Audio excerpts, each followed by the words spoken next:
Hi, it's been a little in the news lately about non English speaking teachers here in Vietnam versus English speaking teachers. By that, you mean teachers coming from countries where English is like the second language or the third language versus English speaking teachers that's coming from Britain, America, Canada, Australia, New Zealand, and so on. So I will show you here. This is from the news, and as you see that a couple of days ago, non-native English speakers have no business teaching in English.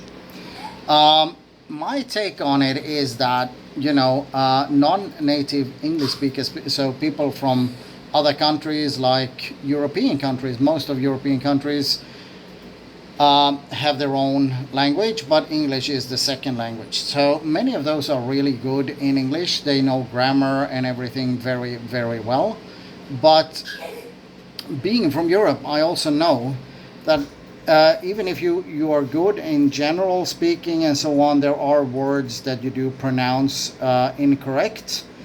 And then think about it. You're going from Europe to like Thailand, Vietnam, and so on, and you want to teach kids and older English, but you pronounce the words wrongly yourself.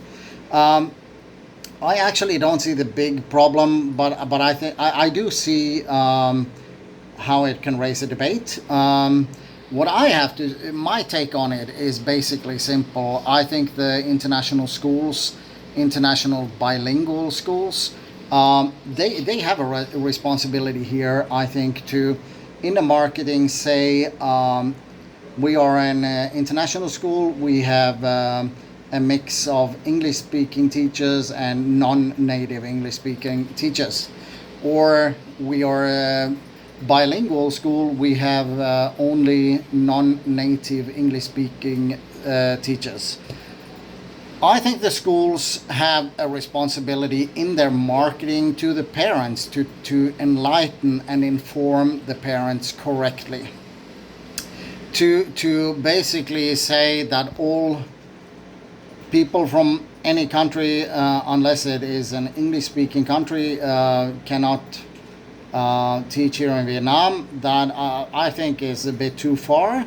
That's my take on it, but I think one should be very self-aware and understand and know there will be, even I studied in Australia, I lived in Australia, I've been traveling around the world, I've been in America and England, I've been in Australia, I've been around many times in the UK, and my English is fairly okay. I'm from a non-English speaking country. English is my second language, and but even I would relax. I wouldn't call myself an English teacher. I wouldn't take that on. It wouldn't be fair to students. I don't think so, because I'm simply not an expert in English, and to pronounce everything correctly and so on. It's a huge debate, and if you're going to go down that road, I would say then Americans, they cut words. They have a dictionary where they shorten words. I think it 3,000 or maybe more words every year they shorten. So the American English is far from proper English. The Australians, well, they cut some cases in the grammar 50, 60 years ago. They too do not speak proper English. So if you actually go down that road, you're left with only one. That is the British.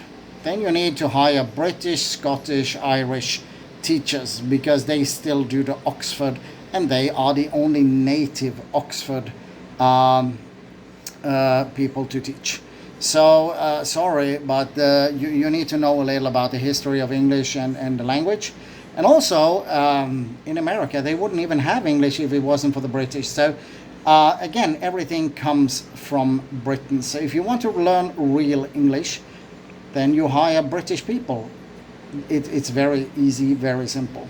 To flaunt that we have English-speaking staff, and it's so good native English-speaking staff, and you hire Australians and Americans, Yeah, I wouldn't quite be on my high horse for that. Canadians, they are in the Commonwealth, they are following the British more than the Americans. And I do believe that the Canadian English is slightly better than the American English. So, yeah, that then you need to hire from UK and Canada basically. So again, that's my take on it. But really feel that the international schools, the international bilingual schools, they have a great responsibility here in Vietnam. They need to enlighten the parents about this and say it correct without lying. And don't try to say it in a shady way. You need to say it straight so people don't misunderstand. People pay from about $7,000 a year up to about $20,000 a year for a 6-year-old kid go to starting school in the first grade. So for 1 year schooling, it's from, I think, the cheapest schools about 7 or 7,500, the cheapest, up to the most expensive is about 16 to $20,000 for the whole year. And when the parents pay that much, the parents deserve to get the correct information before they pay this money, before they decide on choosing that school for their child. So I believe that the schools here are the ones at fault, and the schools need to do a better job here. If you take that kind of money from people, you need to deliver. Nobody go out and buy something for $7,000 to $20,000 and you're happy with whatever you get. No, then you want that standard, that quality you are promised. If you don't get that, then you will make noise. And that's all I have to say. The schools need to get a grip. The schools need to do better here. They need to tell the truth. They need to do correct marketing and stop scamming parents just to get money. And that, I believe, is the core in this what should I say, debate. Because then parents can choose. I mean, I take my kid to a school where they have non-native English speaking teachers. That school is cheaper, and I know it, and because it's cheaper and because I don't mind if they learn different dialects, some words are pronounced wrongly, it's fine, but then I get it cheaper. The price needs to reflect the quality of what you get.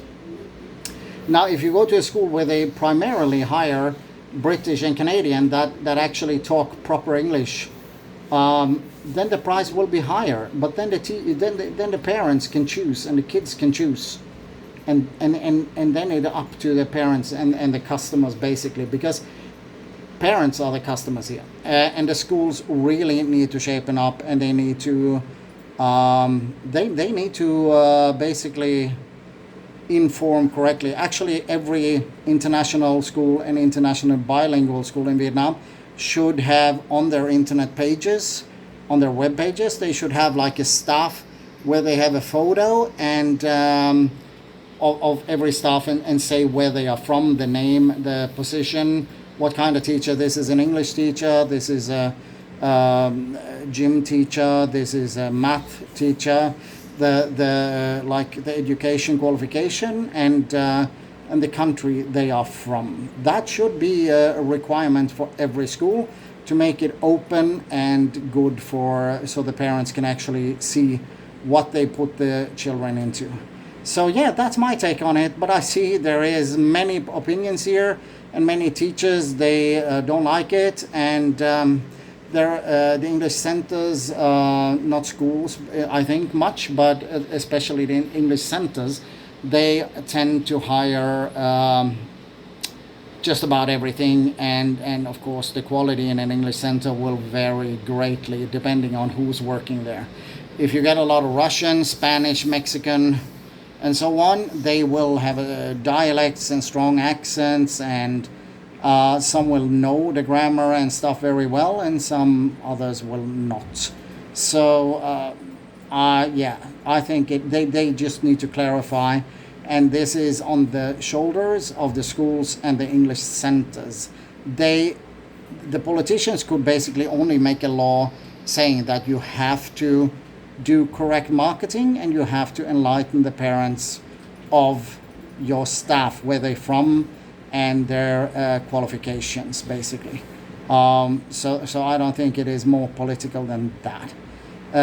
But yeah, that's it. That's my take on it, and there's been a lot in the news, so I wanted to share that with you. So write in the comments what you think. Do you feel the non-native English speakers are as good in English as the native English speakers? Like, so do you think a Swedish or a Finnish guy or a Danish guy is as good in English as a British, American, Canadian, Australian, New Zealand guy that come from English-speaking countries? Do you think they can teach the same or better or worse to Asian people in Southeast Asia? So yeah, please use the comment field, and see you again next time. Bye bye.